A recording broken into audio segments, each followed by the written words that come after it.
So this is part 2 of the Khoodeelaar exclusive diagnosis of Fleet Street.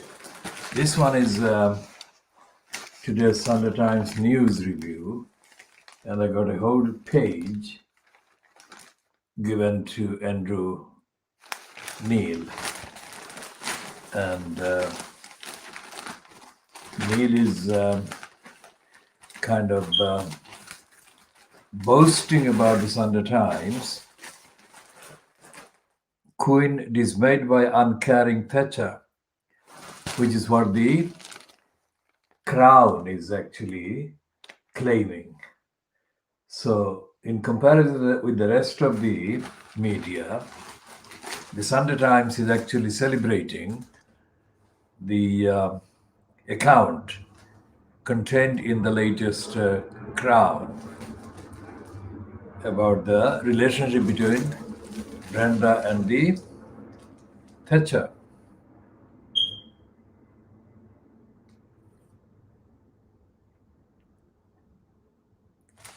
And there is a piece on the departure from the Guardian by Suzanne Moore.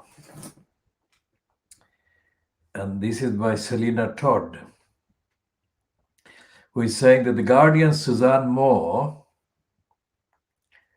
defended my views on sex and identity. Now it's my turn to stand up for her. I needed security guards just to give a lecture. And Suzanne Moore is pictured as a target of a letter from Guardian staff. Suzanne's story, like mine, is becoming every woman's. Last year, Maya Forstater lost her job at a think tank for expressing views similar to my own. J.K. Rowling is abused on social media for her feminism. I have met countless women who are silenced by fear. Suzanne has too. I hope her story provokes others to speak up. As she concluded her column about me, there are more of us than you think. And as she tweeted last week, the efforts to shut me up seem not to have been very well thought through. Now, Suzanne Moore is, of course, the same Suzanne Moore who was given a job as the Guardian columnist, replacing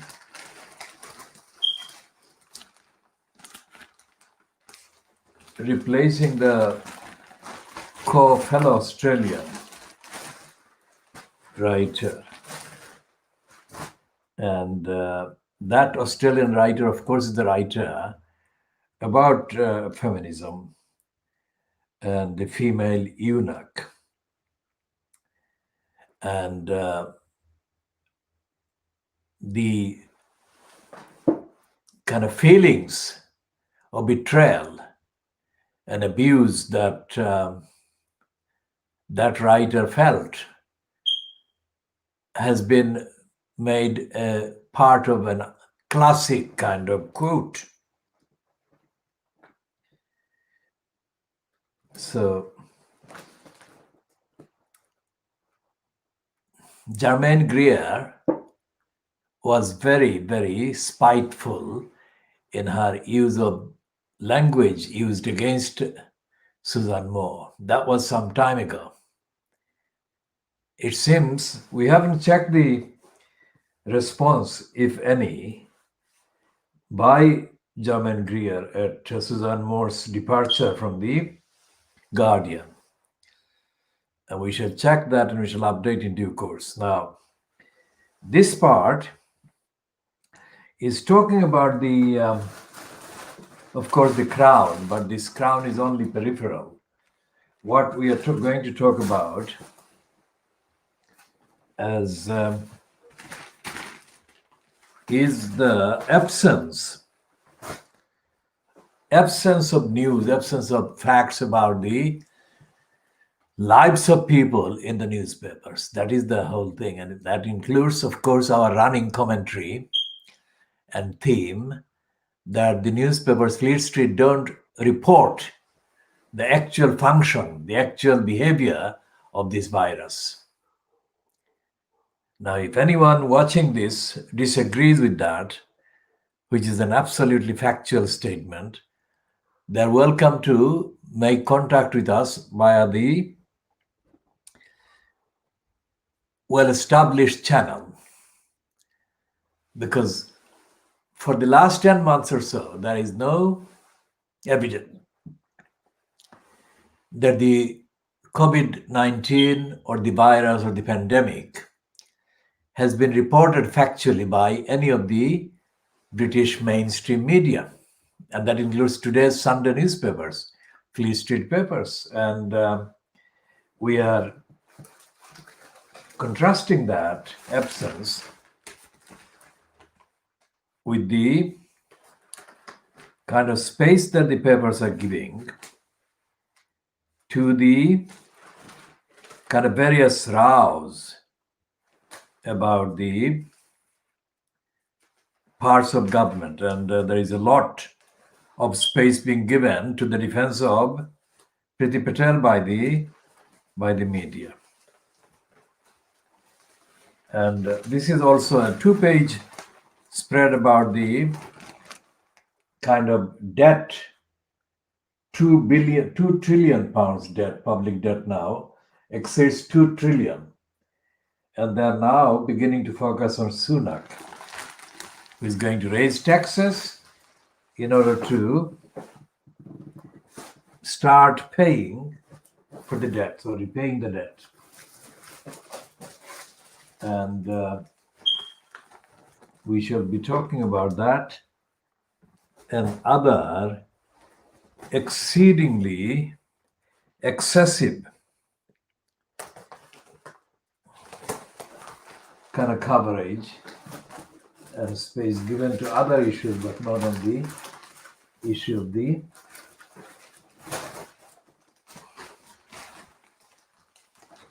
actual virus and how it operates. Now here is the, well, they're talking about Sunak and the tax bombshell that is coming. And there is a prediction by Tim Shipman and Caroline Wheeler, normal life will resume by Easter. And in there, they're saying Boris Johnson will outline a roadmap tomorrow to bring back normal life by Easter next year. It will leave most people unable to mix with family and friends before then, except for a brief period at Christmas. The Prime Minister will confirm an end to the national lockdown on December 2. Now, Boris Johnson may plan to kind of promise normal Easter, normal life by Easter. But it's not up to him. He cannot deliver on that one. Now, the question is, why is this line being pursued by the press instead of talking about how the virus is working? How it works, how it spreads, how it kind of gets stopped. They're not giving that information at all. And there is absolutely no indication that they know the stupidity of ignoring the main kind of event and covering all kinds of diversionary items around it, including the economy. Because even if the economy is going to be kind of put on a priority kind of spot, it won't deal with the virus unless they actually talk about what the virus is doing and how it works. That is number one. Number two is the propaganda machine has been kind of put on double kind of speed, if you like, about the in a kind of forthcoming universal vaccination. But there is no evidence that the vaccine has been kind of produced by thorough and absolutely secure scientific kind of ways. And there are all kinds of disagreements among people about the fact that the vaccine will be available, and secondly, that the vaccine will be effective, even if it is applied to people. So the media, mainstream media, the Fleet Street represents the mainstream kind of media narrative. And the BBC doing the same thing. For example, in Andrew Marr's kind of program today, they had a so-called review of the papers, but there was an infantile participant from the Boris Graph called Madeline Grant. I mean, Madeline Grant is not kind of knowledgeable enough to be brought on these programs, but she keeps getting these platforms. Who is pushing her to appear on these platforms? She doesn't have the experience, she doesn't have the knowledge, and she doesn't most certainly have the commitment to tell the truth. And it is a kind of show, that was a show on the so-called papers. One is Katya Adler, who tried to get the factual reports from Europe. And the other is Madeline Grant, who was doing the promotion for the Boris-fronted cabal in so-called government. And there is no evidence that the BBC's Andrew Marr program realizes the stupidity and irresponsibility that it actually peddles. Why not talk about the actual occurrence of the virus and how it affects people and how the people, various stages of the people's experiences should be reported every day. But there is no such reporting. Only block references to the virus, which doesn't enlighten people, doesn't kind of add to the knowledge, which is basically there is no knowledge on the part of the viewers and the readers about how the thing is affecting people. Statistics do not actually tell the facts about how this thing operates, how this thing behaves. Statistics are part of the propaganda, as they always have been.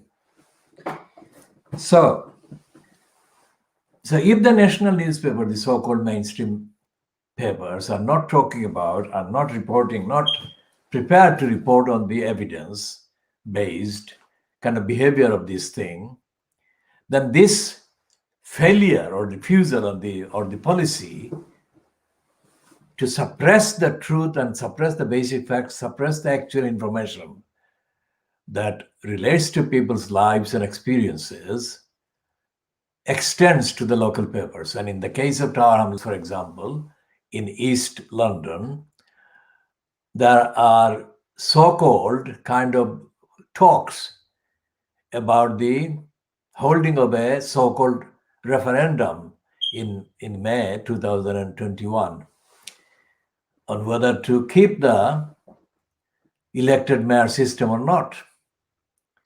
And there is nothing in the local paper, the East London Idiotizer, and there is nothing in the council's kind of website either about the details of the operation of the mayor system.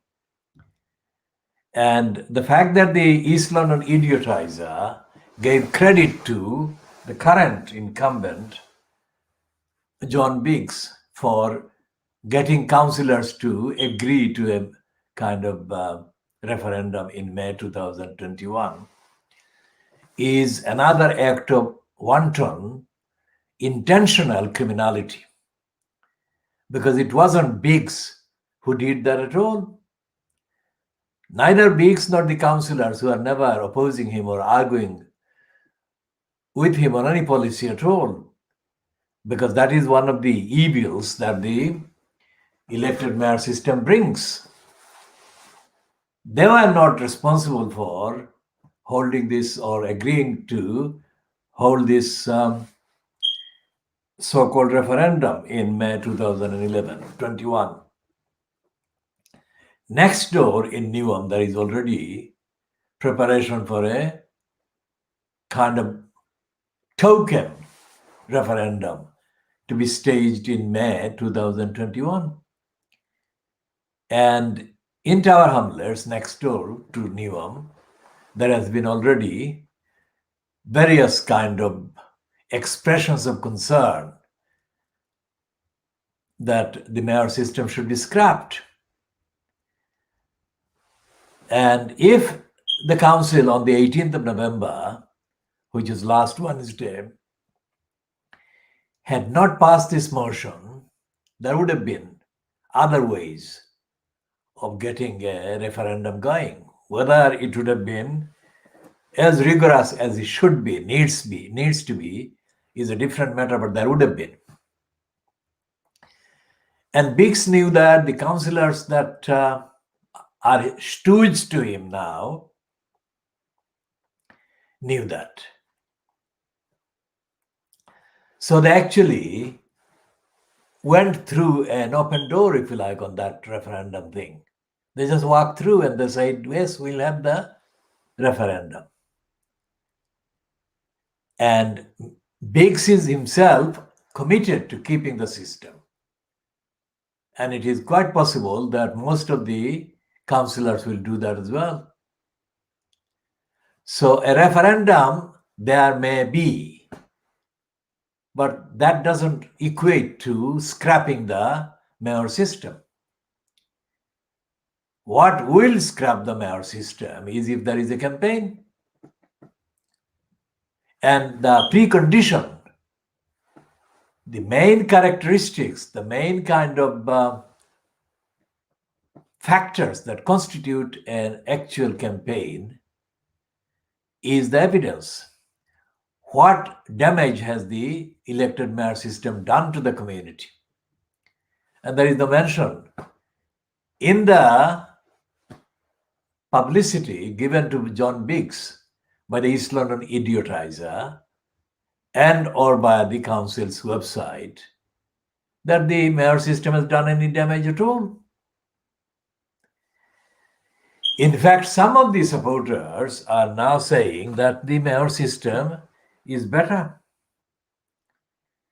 And they're saying that it is better than the backdoor system, that is the pre-mayor system, which is the system of council administration that is run by a leader and committees of council subjects and disciplines and subject areas, and chairs of committees of specialist areas. That is being called backdoor, but that doesn't come as a phrase from the Bangladeshi community. It comes from the people who are already involved with the vested interest to keep this.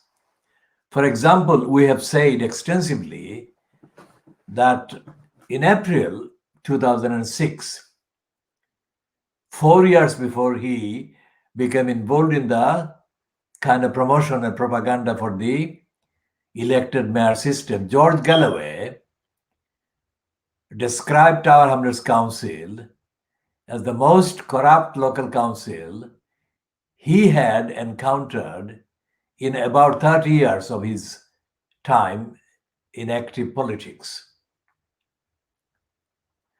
So 4 years before he wanted to impose a corrupt system, Galloway had admitted that Tower Hamlets Council was already the most corrupt local council he had encountered in 30 years. So somebody knowing by his own admission that Tower Hamlets Council was corrupt, not only corrupt, the most corrupt local council in all of the UK, then goes on and supports a move that is guaranteed to make the council corrupt. if it was not already corrupt.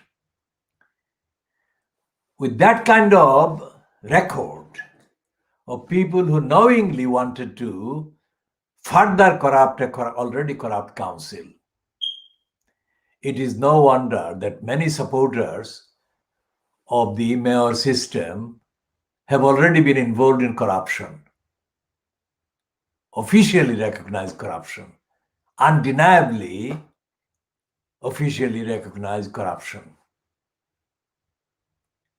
So the question is, where are the campaigners against this corrupt mayor post? Do they exist in the ordinary population in Tower Hamlets? Do they exist among the Labour Party members in the Tower Hamlets kind of Labour Party? And what are they doing? If they exist, what are they doing? And if they don't exist, then what is the point of saying that there will be a referendum? Because the referendum will be kind of participated in by those supporters of the corrupt system that did support the imposition of this corrupt system in 2010. And they would be more organized in supporting the retention of the mayor system, corrupt mayor system, than opponents of the corrupt mayor system, because the opponents of the corrupt mayor system last time, 2010, were misled, misorganized, and disorganized, and the fault, the blame for that lies with the Labour Party in Tower Hamlets and the Labour councillors in Tower Hamlets Council. And it is absolutely certain that they will be doing the same thing. And the reason why they will be doing the same thing will be linked to their still undimmed careerist ambition that they would become a candidate for the mayor post, candidate in the name of the Labour Party. And it is absolutely clear that at the elections that have been held for the mayor post, the significant number of votes on the matter, whichever side, significant number of votes have come from the Bangladeshi part of the population. And this is absolutely the case, and this is going to happen again. Even at the referendum, kind of on the day of the referendum kind of issue, the question, the voting will be done along the same lines in 2021 as they were done in May 2010 on the referendum. So what is the community to do? Is the community politically kind of aware, alive, and do most people in the electorate care about what form of corruption the Tower Hamlets Council is in? By all evidence, as measured by the contents of the East London Idiotizer and the so-called social media, it would appear that most people are not bothered in Tower Hamlets about what form of corruption Tower Hamlets Council is in. For example, one of the two councillors who are not members of the Labour Party, but they are members of the Conservative Party. One is Andrew Wood, and the other is, of course, Peter Goulds. These two apparently are the opponents of the mayor system, or supporters, in other words, of a referendum on the future of the corruption of the council. They don't say corruption of the council, but I say, and we say, on the evidence And this is the world exclusive Khoodeelaar campaign, diagnosing the media, diagnosing Fleet Street, and diagnosing the mainstream, and diagnosing the political and social and related events and realities in Tower Hamlets in East London and by extension in the rest of the UK. And as we've been saying, this Sunday Times has started to talk about the tax, which is a favorite topic for the many, for the few, the rich few. And there is this running commentary and the running battle in terms of claims and counterclaims about the granting of various contracts, COVID contracts worth billions, by Boris Johnson to cronies and donors of the Conservative Party. Even Madeleine Grant did actually use the word corruption in relation to Boris Johnson's administration giving the contracts to so many of their close allies. Allies of Johnson, allies of Dominic Cummings, and allies of Matt Hancock. It's Hancock who is kind of being reported as having given these contracts to his longtime friend, university friend.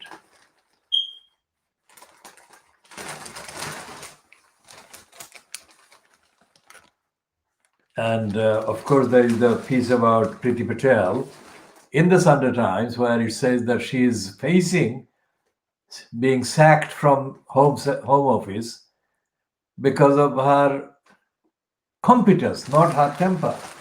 And Madeleine Grant said that Priti Patel will be probably made chair of the Conservative Party. And probably that would be a better posting for her because, as Madeleine Grant said, Priti Patel is very popular with the, quote, grassroots of the Conservative Party. Now, what is popular with the grassroots doesn't really deliver for the country, as Boris Johnson was promoted as the most popular among the Conservative grassroots. Now, what is he doing? He is kind of engaged in serial disasters. And the fact that he has been involved in serial disasters is not news to us, not news to me, because more than 15 years ago, I actually started publishing strictly factual, strictly evidence-based reports, comments, and observations about Johnson being unsuitable for public post because he had a career of dishonesty, brazen serial dishonesty, incompetence, and complete prejudice and hostility. Now, his prejudice and racism have only got worse.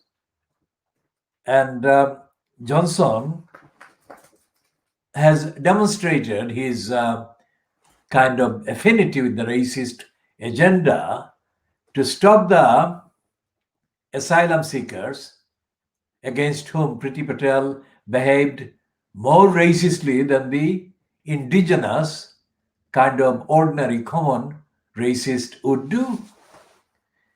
And so therefore there is no evidence that the newspapers are actually talking about the reality that most people experience. And that extrapolates and that applies equally to areas like East London, like Newham, like Tower Hamlets, like Lambeth, like Southwark, Islington, Hackney, and all the other inner city areas, both in London and also across the north of England. And the fact that the newspapers and the mainstream media are suppressing the truth of the people's experience is centrally involved and responsible for people being misled into giving votes for the wrong kind of cause or the wrong manifesto or the wrong promise. All the evidence shows that when the last European election was held, it was held on a completely false list of lies, list of claims about the UK's involvement as member country of the European Union, which is the only reason why the Brexit party did numerically kind of win so many seats at the expense of the Labour Party and the Conservative Party. That was a highly kind of sophisticated and hastily organized stunt by the opponents of democracy in this country. And in that opposition of democracy, the mainstream media, Fleet Street, played a criminally intentional, complicit role in misleading the people, telling lies to the people and lying to the people. And those lies impacted the majority of the gullibles across the north, where the Labour Party had been in the majority in comparison with the Conservatives in terms of parliamentary seats that the Labour Party held across the north. And instead of talking about those lies, the Labour Party's leadership has been complicit and has been capitulating to the lie that is being kind of resurfaced and reignited. And the lie this time being that the North is not being respected by the Labour Party. And the lying line this time is open racism. They're saying that the Labour Party will never get back those votes if it doesn't become more racist than it already is. So what are they saying? They're saying that you have to scrap not the Conservatives, not the racists, but you have to make this country and these political parties more racist than they already are. Now, there is a question about the Conservatives in Tower Hamlets and the two Conservatives in Tower Hamlets Council. Do they care about the kind of votes that will be cast in the referendum, at the referendum? They really don't. They don't seem to have any clue. And yet, Peter Goals was portrayed during the years of Lutfur Rahman incumbents as the main democratic voice on Tower Hamlets Council's behavior. And this same Peter Goals had appeared to be campaigning for a no vote on the referendum to the mayor system. And then he turned within weeks to becoming a supporter of the mayor system. That was in 2010. So Andrew Wood, his colleague, has now got the only one that has got any significant kind of mainstream media kind of mention, and we are treating is, broadly speaking, the East London idiotizer as a type of the mainstream, about the issue of the referendum on the mayor system. And if you look at what he's saying, there is nothing Andrew Wood is saying against the mayor system. He's not saying anything. He is giving you the numbers and the various kind of contracts among the Labour Party councillors, but he's not telling you what having an elected mayor costs, what costs are caused, what costs are inflicted, what damages are inflicted and have been inflicted over the last 10 years on the ordinary people in Tower Hamlets by the mayor system. And Wood is not saying anything at all. So en route, the Labour Party is not saying anything because the Labour Party kind of councillors are not saying anything because they are already controlled by the current holder of the corrupt post, the corrupt John Biggs himself. And the reason they are not saying it is because they are individually, they have sold their souls in return for money. He has increased one way or another, paying kind of allowances that are completely disproportionate to the contribution these councillors are making to the service of the people in the borough. In fact, they are not doing anything except saying yes to what John Biggs wants.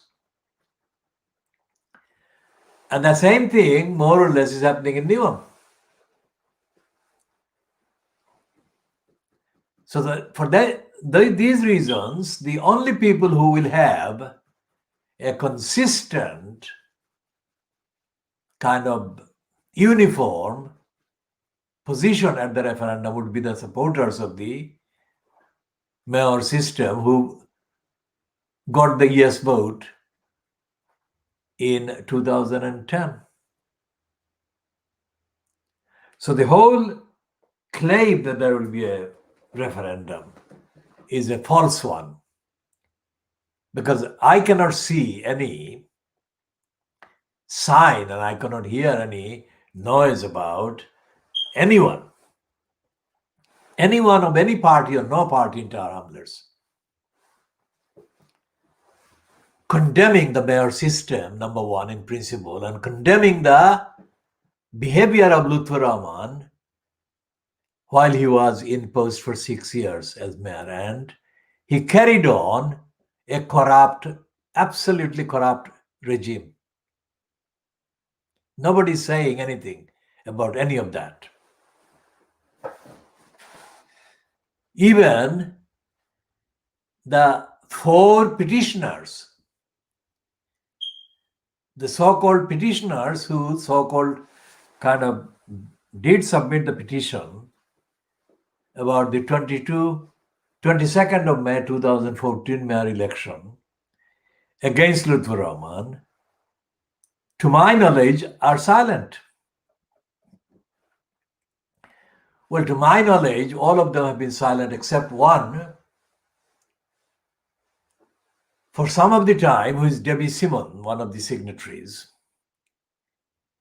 But I cannot see any comprehensive, dedicated campaigning mode that Debbie Simmons is on to scrap or have scrapped the corrupt mayor system.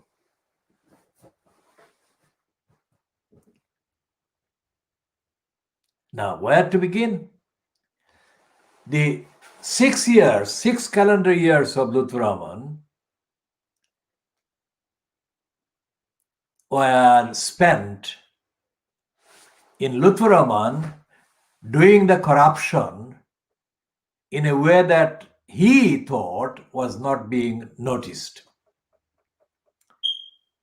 Because there is a social media comment that says that the reason why Lutfur Rahman was removed was because some people didn't like a Bangladeshi to be the mayor. Now that is an opinion that has been kind of consistent throughout the last kind of 5 years since Richard Morey removed Lutfur Rahman on the 23rd of April 2015. And even Morey, in his kind of report, or to use his word, judgment, that he published on the 23rd of April 2015, he patronizingly and ignorantly kind of included a half incomplete sentence. He said that the main losers have been the Bangladeshi community in Tower Hamlets. What he was saying was that the losers from Lutfur Rahman's career were the Bangladeshis in Tower Hamlets. But Mori didn't do anything to actually spell it out how the Bangladeshis lost out. He should have done, at least to the same extent that he, Mori, went out of his way looking for excuses for racists, because he had no reason other than the fact that there was an agenda to placate racists in his judgment, which he did.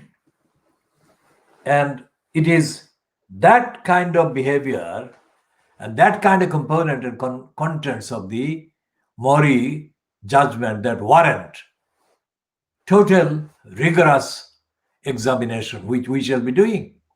We have been doing, but we shall be doing even more now that the so-called referendum is up on the table.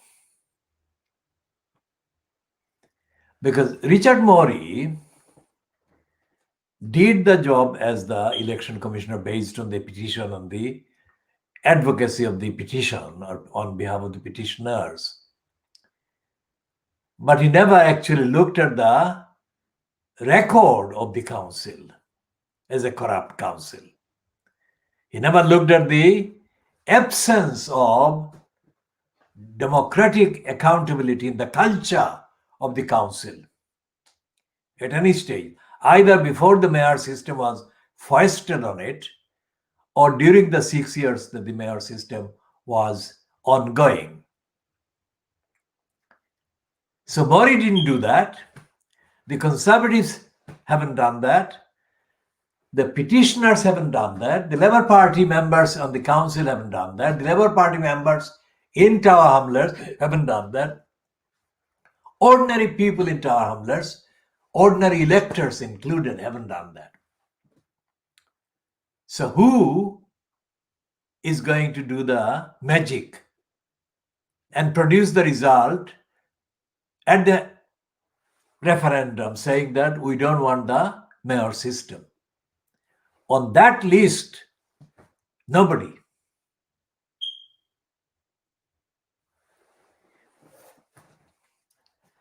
Various attempts have been made in the last 10 years to get the attention of all the signatories against Lutfur Rahman in the petition to come out and join the ongoing calls for bringing an end to the mayor system. Those calls have come from us, the Khoodeelaar campaign, if anyone is in any doubt whatsoever. And we have given evidence and we have given accounts and we have given reasons for calling the mayor system corrupt. And none of the petitioners has come forward to even comment on our continuous, ongoing, updated statements on the evidence of how the mayor system is corrupt, has been corrupt, is going to be corrupt, and will be nothing but corrupt. So what was their motivation for signing that petition, submitting it to the election commissioner, Richard Mori, or whoever would have been the person if Mori wasn't in place? What motivated them? None of the media, so-called, the so-called ethnicity-linked media, is going to broadcast a single program packed full of evidence, packed full of morality, ethics, constitutionality, demanding an end to the elected mayor system. So who is going to motivate and guide and give the information to the potential voters to vote for an end to the elected mayor system?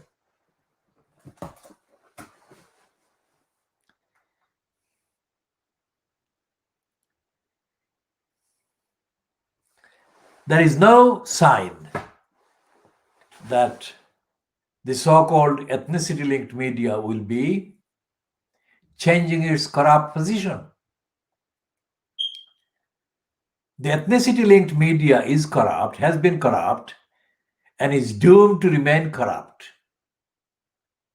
because the mainstream in the prosecution service in this country, that is to say, the people and the agencies that are supposed to enforce the criminal law,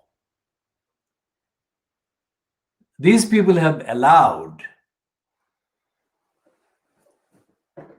criminality to fester in Tower Hamlets and criminality to go unpunished if the criminality is perpetrated by Tower Hamlets Council or through Tower Hamlets Council or in the name of the Tower Hamlets Council.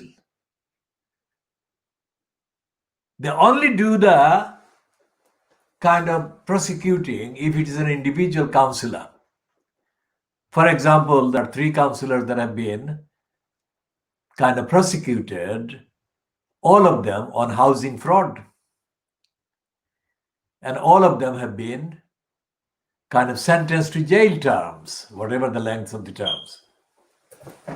Now, as compared to the housing fraud, in terms of money, in terms of policy, in terms of the impact that these incidents of fraud have had on the impact that they had on the people otherwise entitled to housing and benefits and all the rest of it that have been kind of deprived of or taken away from them by these fraudsters. If that is the case, then as compared to the volume of the losses incurred collectively by the people who would have otherwise got the housing or the housing benefits, as compared to the total numbers of people affected by these acts of fraud, the fraud and the criminality and the dishonesty done by the mayor system and the mayor authorizing the corruption and the lying have been 100 times worse. 100 times worse. Take a pause on that one. 100 times worse. And we shall be continuing on that one in part 3